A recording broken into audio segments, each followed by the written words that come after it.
But first tonight, the state has now filed notice with the federal government that there's a price for bad decisions. This afternoon, Attorney General Jim Hood announced his intention to file a lawsuit on behalf of the state of Mississippi against the Army Corps of Engineers over the opening of the Bonnet Carre Spillway. Mike Lacey was at that meeting and has the story.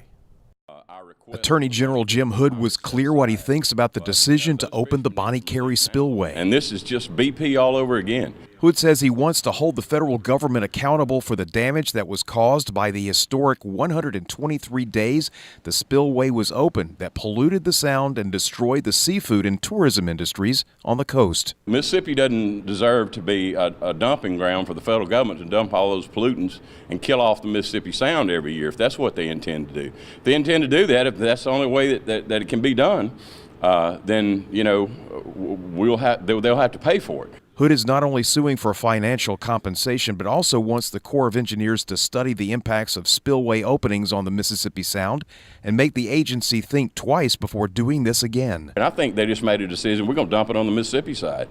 And until somebody does something about it, well, that's what I'm going to do. You can plainly see there's one boat that's sitting here. One boat. For Chris Lyons of Biloxi Dock and Ice, this year has been worse than in 2010 with the BP oil spill. If I was going to throw some numbers out there, I mean, we're close to 80% behind where we were last year this time. And he says things may not get better for a long time. Because we didn't catch enough shrimp to put them in the freezer, to build up our inventories so that we can get ourselves through the winter, I think the worst is to come. But for now, he says he appreciates the effort by the AG to push for better decisions. I just hope that they really do care enough to consider that we have a harvest down here, just like the farmers do up north, and we lost our harvest. In Biloxi, Mike Lacey, WLOX News Now. The lawsuit has not been filed because a 60-day notice has to be given prior to filing action.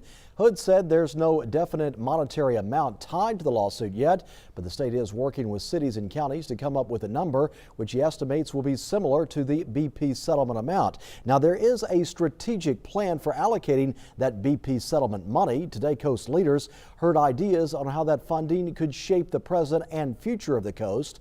Tips Strategies presented information to Gulf Coast Business Council members. That data suggests that millennials don't believe the coast has a competitive economy, and the BP funding should be spent on more forward-thinking projects like smart cities and 5G internet, along with tourism and infrastructure. We have an aging workforce here, we have an aging population, and we know to be competitive in the future, we have to be attracting the workforce of the future. Making sure that we're able to provide and attract for folks at the young side, the older people, the baby boomers, that's important for us here in Mississippi.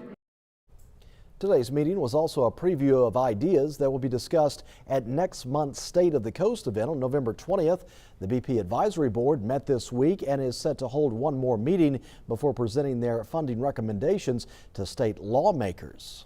Some of those projects recommended to the Mississippi Development Authority by the Gulf Coast Restoration Fund Advisory Board include the project Ready Site expansion and preparation at the Gulfport Biloxi Airport, a venture lab within the Harrison County Library System, and a creative complex at the Walter Anderson Museum of Art. The MDA will make the final decision about which projects to submit to state lawmakers by December the 1st. The legislature has a final say in which projects are selected. For a full list of the projects recommended, you can go to WLOX.com.